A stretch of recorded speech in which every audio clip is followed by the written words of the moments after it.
जय हिंद स्टूडेंट्स। तो जैसा आपको पता है कि अग्निवीर आर्मी का रैली का शेड्यूल भी आ चुका है ना। अलग अलग राज्यों का अलग अलग तरह से कहाँ पे कब है, कैसे है, क्या नहीं है, ये सारी चीज़ें हैं, सारी चीज़ें आ चुकी हैं। फॉर्म भी, रजिस्ट्रेशन भी शुरू हो गया है जुलाई से, है ना अभी, और अगस्त तक चलेगा ये आपका रजिस्ट्रेशन हर एक चीज़। तो आज मैं आपको एक इन्फॉर्मेशन दे दूं कि आप कहाँ से हैं, उत्तर प्रदेश से या उत्तराखंड से, और आपकी भर्ती की जो रैली है वो कहाँ पे होने वाली है ना, वो कहाँ पे होने वाली है।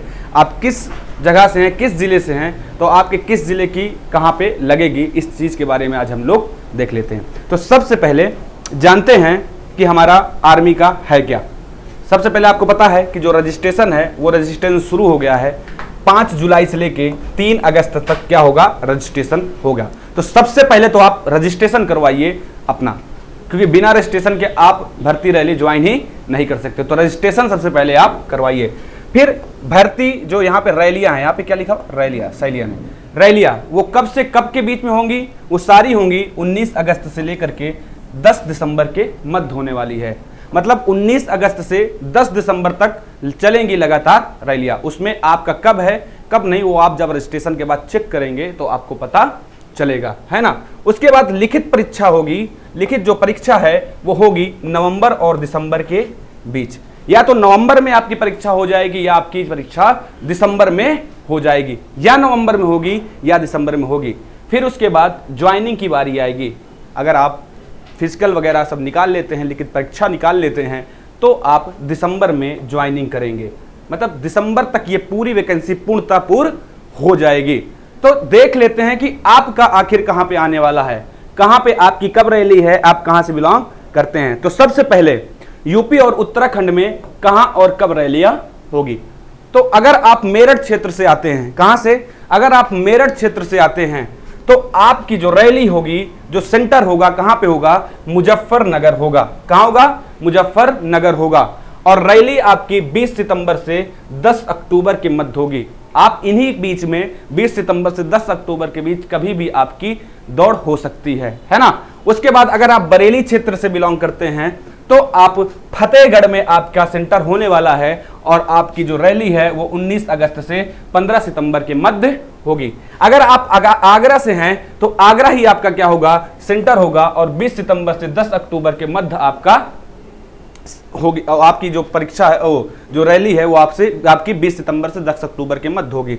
अगर आप लखनऊ क्षेत्र से आते हैं, अगर लखनऊ क्षेत्र से हैं तो आपका भर्ती रैली जो सेंटर होने वाला है, एआरओ सेंटर जिसे हम बोलते हैं, वो कहां बनेगा, वो कानपुर में आपका बनेगा। कहां बनेगा, कानपुर में बनेगा।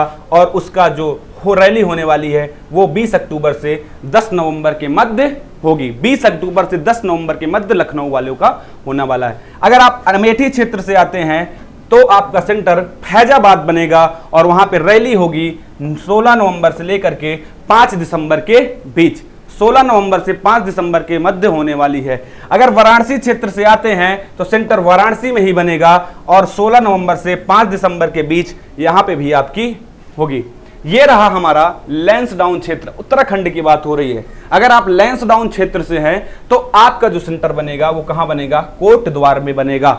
और आपकी रैली 19 से 31 अगस्त के मध्य होगी। 19 to 31 अगस्त के मध्य होगी आपकी जो रैली होने वाली है। पिथौरागढ़ सेंटर या तो पिथौरागढ़ होगा या चंपावत होगा, और रैली आपकी होगी 5 से 12 सितंबर के मध्य। 5 से 12 सितंबर के मध्य आपकी रैली होगी। अल्मोड़ा से अगर आप आते हैं तो रानीखेत आपका सेंटर बनेगा, और 20 से 31 अगस्त के मध्य आपकी रैली हो जाएगी, संपन्न हो जाएगी। तो आप जहां से भी हैं, जिस क्षेत्र से भी हैं, अपना सेंटर देख लीजिए, डेट देख लीजिए, और उसी तरह अपनी प्रिपरेशन कीजिए। बात अगर महिलाओं की करें, चाहे वो उत्तराखंड की हो या यूपी की हो, तो उनका जो होने वाला है, यूपी और उत्तराखंड की जो महिला भर्ती रैली है उसका सेंटर एक ही है। कहां है, वो है लखनऊ में। और उनकी जो रैली होगी वो होगी 30 नवंबर से लेकर के 10 दिसंबर के मध्य। 30 दिसंबर से लेके 10 दिसंबर के मध्य जो रैली होगी महिलाओं की, यूपी और उत्तराखंड वालों की, कहां होगी, लखनऊ में होगी। तो इस चीज को आप ध्यान में रखिएगा। ये तो बात रही रैली की, है ना। रैली में जाने के बाद जब आप रैली में जाएं तो आपके लिए कुछ इंपॉर्टेंट चीजें लेके जाना बहुत जरूरी है, क्योंकि बहुत से बच्चे दौड़ भी निकाल लेते हैं या वहां पहुंचते तो पता लगता है कि ये चीज हम नहीं लेके गए और हमको अंदर घुसने ही नहीं दिया जा रहा। तो इन चीजों को आप बिल्कुल भी भूलिएगा नहीं। ये आपकी स्क्रीन पे इतनी चीजें दिख रही हैं। सबसे पहले जो शैक्षिक प्रमाण पत्र है ना, उसको लेके जाना जरूरी है। वह 10th का और 12th का आप लेके जरूर से जरूर जाइएगा। एनसीसी का सर्टिफिकेट अगर आपके पास है, आईटीआई का अगर सर्टिफिकेट आपके पास है तो इसको लेके जरूर से जरूर जाइएगा। यहां पे आपको वेटेज वहां पे मिलेगा। साथ ही साथ बहुत से बच्चे फोटोज ले जाना भूल जाते हैं, है ना, इसको बिल्कुल भी नहीं भूलिएगा। और एक दो नहीं, कम से कम 20 पासपोर्ट साइज फोटो अपने साथ लेके जाइएगा। और उसके बाद आपका निवास, जाति, चरित्र प्रमाण पत्र जो है उसको लेके जाइएगा। चरित्र प्रमाण पत्र ध्यान रखिएगा कि स्कूल का भी होना चाहिए। जो स्कूल का चरित्र प्रमाण पत्र है वो भी होना चाहिए। और आपके अगर गांव से आते हैं, नगर पालिका से आते हैं, तो वहां जो चरित्र प्रमाण पत्र मिलता है उसको भी बनवा के लेके जाइएगा। तो इन सारी चीजों को बिल्कुल भी भूलना नहीं। भूल जाएंगे तो आपको भविष्य में दिक्कत होने वाली है। साथ ही साथ आईडी लेके जाइएगा, या तो पैन कार्ड ले लीजिएगा या आधार कार्ड, या अगर दोनों है आपके पास तो दोनों जरूर से जरूर लेके जाइएगा। उसके बाद अविवाहित होने का जो प्रमाण पत्र है वो भी आपके पास होना चाहिए कि आप अविवाहित हैं, क्योंकि आपको पता है कि हमारे आर्मी की जो भर्तियां हैं वहां पे अविवाहित पुरुष को और महिलाओं को लिया जाता है। महिलाएं अविवाहित नहीं हैं, अगर तलाकशुदा हैं तो भी जा सकती हैं, है ना। वो सारी चीजें वहां पे दूसरा नियम है उनका। पुलिस से जारी भी जो चरित्र प्रमाण पत्र है उसको शुरू से ही ले लीजिएगा। पुलिस द्वारा जारी चरित्र प्रमाण पत्र भी आप बनवा के अपनी रैली में जाएंगे तो आपके लिए बहुत बेहतर होगा। तो इन सारी चीजों को एग्जाम देने से पहले, जो रैली है उससे पहले तैयार कर लीजिए और लेके वहां पे जाइएगा।